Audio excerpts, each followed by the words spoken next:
Hey, what's going on, you guys? It's Chris from UTV HQ, and today we are on episode 3 of the Project RR build.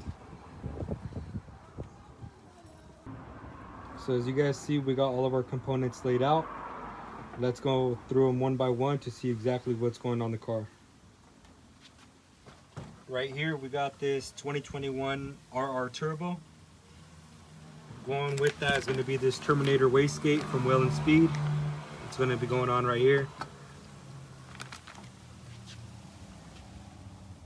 After that, we got this wideband module from DynoJet to monitor all of our air fuel ratios and whatnot. Behind this, we got this 2900 engagement spring for our clutch. That's going to be useful for our DynoJet launch control module. Moving on, we got these 1050 ID injectors with the plug and play harnesses to make things simple. And then, as I mentioned on the previous video, we are going to be installing these Brisk Racing spark plugs. Since we're going to have everything off, it's going to be a lot more simpler. And then after that, we got our Evo components that I had laying around from a previous build. We have a Evo high flow intake as well as a race intercooler. And then I believe the only thing that we're missing is going to be the RPM plenum brace. And then I also have a KWI AO green clutch kit that we might throw on the car, but we're gonna get everything installed and see how the car runs on this clutch kit that it already has. And if it works, then it works, and if it doesn't, then I'm gonna go ahead and throw in that KWI clutch kit. So we'll see. For now, let's just get to installing all of these parts.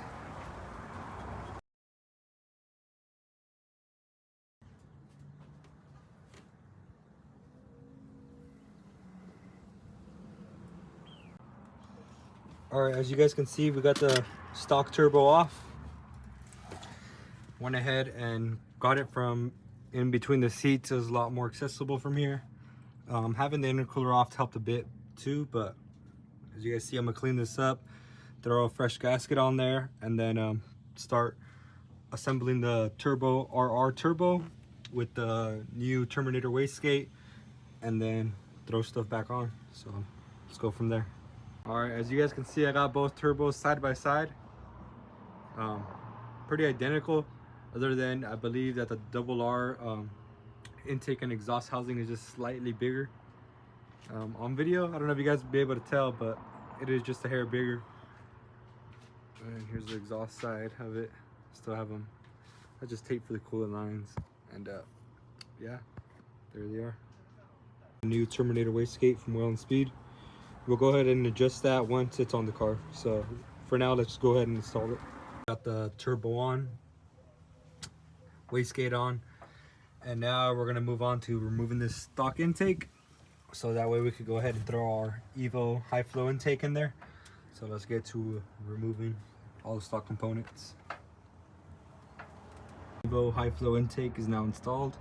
Just bolts on directly to the turbo right there. As you guys can see, we're moving on to installing our DynoJet launch control module. You're just gonna hook up the harness to your guys' coil packs and go ahead and run the wiring straight down. And since we're already running wire down, right now would be the perfect time to wire in your guys' wideband as well. So we're gonna go ahead and run these 2 wires down through.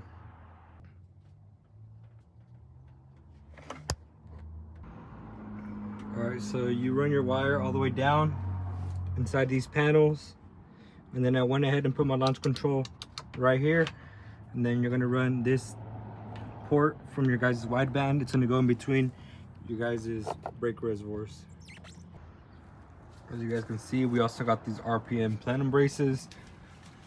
That's going to be going on the intake plenum, and they're just going to be clamping on, so that way when we run a little bit more boost, everything stays together and it doesn't split apart. RPM plenum brace on, and now since we're here, we're going to go ahead and do our 3-bar map sensors. Went ahead and removed them already. Got the new ones right here. It's going to go one right here, and then another one right there on top of the plenum. Okay, now that everything is mounted up, we could go ahead and start working on the clutches. We are going to be throwing on the KWI clutch kit. That will be with the AO green primary weights and the KWI helix, as well as the pink spring from Whalenspeed for the 2900 engagement. As you guys can see, we got both clutches off. Let's go take them to the workbench so I can show you guys exactly what I'm going to do to them.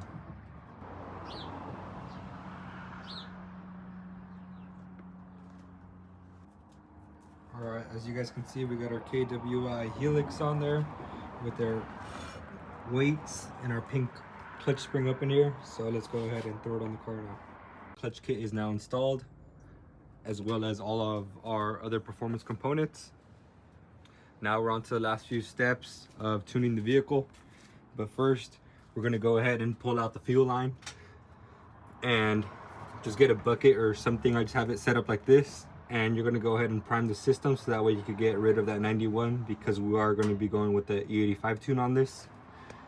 So to prime it, all you got to do is take out that fuel line, go on the ignition,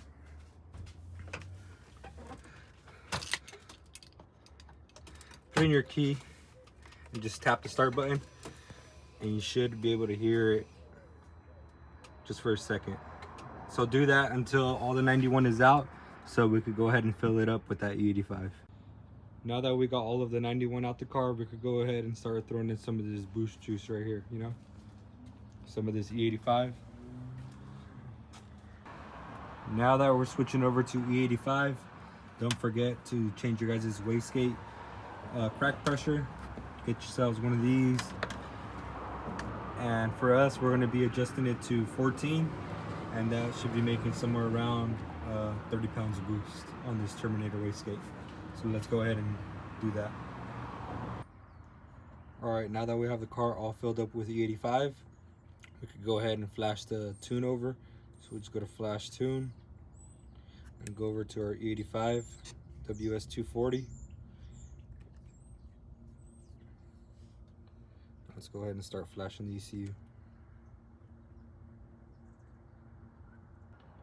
So the battery got low from priming the system, but we got a charger hooked up and now we're good to go.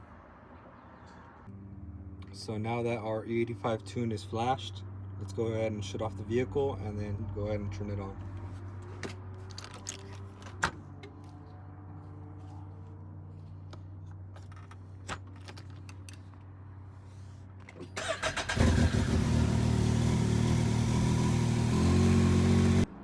So after we flashed it, we took the car on a test drive. Everything seemed just fine.